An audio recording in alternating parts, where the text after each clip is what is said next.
इस खौफनाक कहानी का आगाज 26 नवंबर से होता है। बेंगलुरु के इंदिरा नगर में मौजूद थी 3 star service apartment hotel royal living, जिसके एक कमरे में एक लड़की की लाश बरामद होती है। ये लाश असम की रहने वाली 19 साल की माया गोगोई डेका की थी। लाश 2 दिन से होटल के कमरे में पड़ी थी, इसीलिए लाश खराब होने लगी थी। बेड पर पड़े कंबल पर खून के धब्बे थे, फर्श पर भी खून के निशान नजर आ रहे थे। वहीं बेड पर एक मोबाइल भी पड़ा था जो माया का था। माया 3 साल पहले असम से बेंगलुरु आई थी। वो सोशल मीडिया के लिए वीडियो बनाने के साथ साथ एक एजुकेशन कंसल्टेंसी फर्म में जॉब करती थी। माया बेंगलुरु में अपने बहन और एक कजन के साथ किराए के एक अपार्टमेंट में रहती थी। करीब 6 महीने पहले सोशल मीडिया के जरिए ही माया की मुलाकात केरल के कुन्नूर के रहने वाले 21 साल के आरव हनोय से हुई। दोनों में पहले दोस्ती हुई और फिर प्यार। बिजनेस एडमिनिस्ट्रेशन में ग्रेजुएशन करने के बाद इसी साल आरव कुन्नूर से बेंगलोर आ गया। आरव ने एक कंपनी में स्टूडेंट काउंसलर के तौर पर काम करना शुरू कर दिया। अब माया और आरव की अक्सर मुलाकातें होती थी।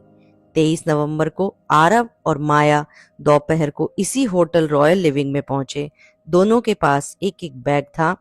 दोपहर को चेक इन करने के बाद दोनों अपने कमरे में चले गए। उन्होंने रूम एक दिन के लिए बुक कराया था।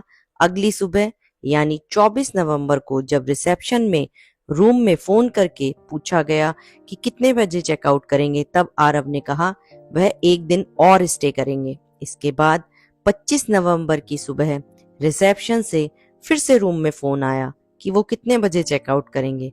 तब आरव ने कहा कि अब वो 26 नवंबर की दोपहर को चेकआउट करेंगे। इस तरह एक दिन का स्टे और बढ़ा दिया गया। अब 26 नवंबर की तारीख आ चुकी थी। आज ही के दिन दोनों को होटल से चेकआउट करना था, लेकिन 26 नवंबर की सुबह 8:19 पर आरव अकेले ही होटल से बाहर निकल गया। उसके पास उसका बैग भी नहीं था। इस बार आरव होटल से बाहर गया तो फिर नहीं लौटा। 26 नवंबर की दोपहर का वक्त हो चुका था। रिसेप्शन पर बैठे शख्स को यह पता था कि आज उनको चेकआउट करना है। उसने रूम में लैंडलाइन पर फोन किया। घंटी बजती रही, फोन किसी ने नहीं उठाया। तब आरव के मोबाइल पर फोन किया गया, लेकिन आरव का मोबाइल बंद था। इसके बाद होटल का एक स्टाफ कमरे में गया। दरवाजा क्योंकि अनलॉक पड़ा था, जैसे ही दरवाजे को धक्का देकर वह अंदर जाता है, अंदर से तेज बदबू आती है। वो अंदर झांक कर देखता है तो बेड पर एक लड़की की लाश और हर तरफ खून नजर आता है। वह भागकर होटल के बाकी स्टाफ को इसकी जानकारी देता है।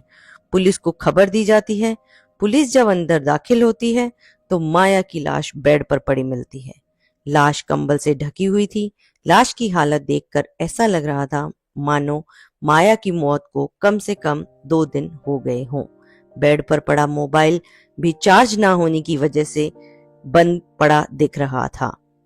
दरअसल मोबाइल पर चार्ज करने के बाद में जो आखिरी मैसेज था या कॉल था वो 24 नवंबर का था। उसके बाद कोई कॉल या मैसेज उस पर नहीं आया था। बेड के करीब फर्श पर नायलॉन की एक रस्सी भी पड़ी थी। नायलॉन की इस रस्सी के साथ एक पैकेट भी मिला। उस पैकेट में पता चला कि इस रस्सी का ऑर्डर इसी होटल के पते पर ऑनलाइन दिया गया था। माया के जिस्म और सिर पर चाकू से कम 10 वार किए गए थे। होटल के रिसेप्शन पर लगे सीसीटीवी कैमरे से मिली तस्वीरों में यह दिखाई देता है कि 23 नवंबर दोपहर 12:31 पर 2 लोग आते हैं, जिनमें एक लड़की है और दूसरा लड़का। लड़के ने सर पर व्हाइट कैप पहनी हुई है। लड़की के हंसने के अंदाज से यह साफ है कि दोनों हंसी खुशी अपनी मर्जी से आए हैं। लड़का डिजिटल पेमेंट करता है जबकि लड़की सोफे पर बैठ जाती है। कुछ देर बाद दोनों रिसेप्शन से उठकर अपने कमरे की तरफ बढ़ जाते हैं।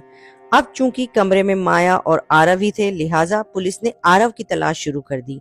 होटल के सीसीटीवी कैमरे से पता चला कि आरव 26 नवंबर की सुबह 8:19 पर होटल से निकला, वो भी बिना बैग के। इसके बाद जब उसके मोबाइल के कॉल डिटेल रिकॉर्ड को खंगाला गया तो पता चला कि होटल से निकलने के बाद उसने अपने मोबाइल ऐप से एक कैब बुक किया। कैब रेलवे स्टेशन के लिए बुक किया गया था, मगर उसके फौरन बाद आरव ने अपना फोन बंद कर दिया। तब से उसका फोन बंद ही था। अब तक की तफ्तीश के बाद पुलिस का मानना था कि आरव पूरी प्लानिंग के साथ होटल में आया था। रस्सी का मंगाना, चाकू साथ लाना, यही इशारा कर रहे थे। इतना ही नहीं, जब वो होटल में चेक इन कर रहा था तब भी उसने कैब की मदद से अपने चेहरे को छुपाने की कोशिश की थी। जब वो 26 नवंबर को होटल से आखिरी बार निकला तब भी उसने कैब से अपना चेहरा छुपा रखा था। पुलिस इस बात से हैरान थी कि माया का कत्ल करने के 2 दिन बाद तक आरव लाश के साथ उसी कमरे में क्यों रुका रहा। वो चाहता तो पहले भी भाग सकता था, यहाँ तक कि 2 दिनों में लाश से बदबू भी आने लगी थी, लेकिन फिर भी वो उसी कमरे में था।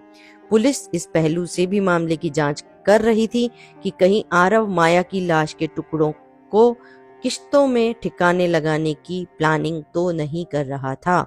जब उसे लगा कि ऐसा संभव नहीं है तो वह डर के मारे वहां से भाग गया होगा।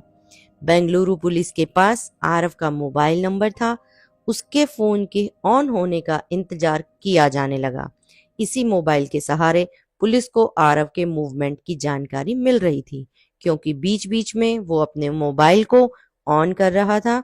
पुलिस के मुताबिक आरव को पकड़ने के लिए पुलिस की 3 टीमें बनाई गई। इन तीनों ही टीमों को सिर्फ एक ही काम सौंपा गया, वो था आरव को पकड़ना।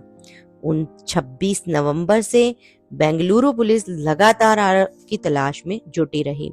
आखिरकार 2 दिन बाद पुलिस को पहली कामयाबी मिली। दरअसल भागने के बाद आरव ने अपने मोबाइल से ऐप के जरिए एक कैब बुक किया था। ये कैब रेलवे स्टेशन के लिए बुक किया गया था। कैब ड्राइवर से भी पूछताछ के बाद यही जानकारी सामने आई कि आरव बेंगलुरु रेलवे स्टेशन पर कैब से उतर गया था। टेक्निकल एविडेंस के जरिए पता चला कि आरव बेंगलुरु से पहले रायचूर गया और फिर वहां से एमपी और यूपी के अलग अलग हिस्सों से होता हुआ वाराणसी पहुंचा। उसके बाद उसको पता था कि कत्ल के बाद पुलिस उसे कर्नाटक और उसके घर केरल में ढूंढेगी, लिहाजा पुलिस को चकमा देने के लिए वो वहां जाने की बजाय उत्तर भारत की तरफ निकल पड़ा। अगले 3 दिनों तक पुलिस को चकमा देने के लिए लगभग 3,500 किलोमीटर का सफर तय कर चुका था, लेकिन उसके पास पैसे कम थे, इसलिए वाराणसी पहुंचने के बाद उसने तय किया कि वो वापस कर्नाटक जाएगा। वाराणसी से उसने कर्नाटक के लिए फिर एक ट्रेन पकड़ी। शुक्रवार को वो कर्नाटक में देवनहल्ली पहुंचा। वहां केम्पगौड़ा इंटरनेशनल एयरपोर्ट के करीब से पुलिस ने उसे गिरफ्तार कर लिया। गिरफ्तारी के बाद जब पुलिस ने उससे पूछताछ शुरू की तो आरव ने फौरन अपना जुर्म कबूल कर लिया। पुलिस के मुताबिक शुरू में ऐसा लगा था जैसे वो चाकू लेकर ही होटल पहुंचा था, लेकिन उसने बताया कि होटल पहुंचने के बाद जब माया से उसका झगड़ा हुआ तब 24 नवंबर को उसने ज़ेप्टो ऐप से एक चाकू और नायलॉन की रस्सी का ऑर्डर दिया। ये पार्सल होटल के रिसेप्शन पर उसने खुद रिसीव किया था। जिस दिन चाकू और नायलॉन की रस्सी आरव को मिली उसी दिन यानी 24 नवंबर को ही उसने उसी चाकू से माया का कत्ल कर दिया। आरव ने माया के शरीर पर चाकू से अनगिनत वार किए थे। पुलिस के मुताबिक केरल के रहने वाले आरव के दादा आर्मी में थे। उन्होंने ही उनकी परवरिश की थी। वो जब छोटा था तभी उसके माँ बाप का तलाक हो गया था। तलाक के बाद आरव अपनी माँ के साथ रहता था। इस दौरान माँ ने दूसरी शादी कर ली, लेकिन वो भी ज्यादा दिन तक नहीं चली, फिर से तलाक हो गया। इसके बाद माँ ने तीसरी शादी की। तभी से आरव अपने दादा के साथ रहता था। केरल में आरव बीबीए कर रहा था। इसी दौरान डेटिंग ऐप पर बम्बल पर उसकी मुलाकात असम की माया गोगोई डेका से हुई। दोनों में दोस्ती हो गई। माया की वजह से ही वो केरल से बेंगलुरु आ गया। माया ने ही एक कंपनी में आरव की इंटर्नशिप लगा दी। वहां उसे 15,000 रुपए महीने मिलते थे। इसी बीच आरव ने माया से लिव इन में साथ रहने के लिए कहा, लेकिन उसने मना कर दिया। माया का फ्रेंड सर्कल काफी बड़ा था। जबकि आरव शहर में अकेला। माया को उसके दोस्तों के साथ देखकर आरव को शक होता था। इसी शक की वजह से होटल में दोनों का झगड़ा हुआ और फिर उसने माया को मार डाला।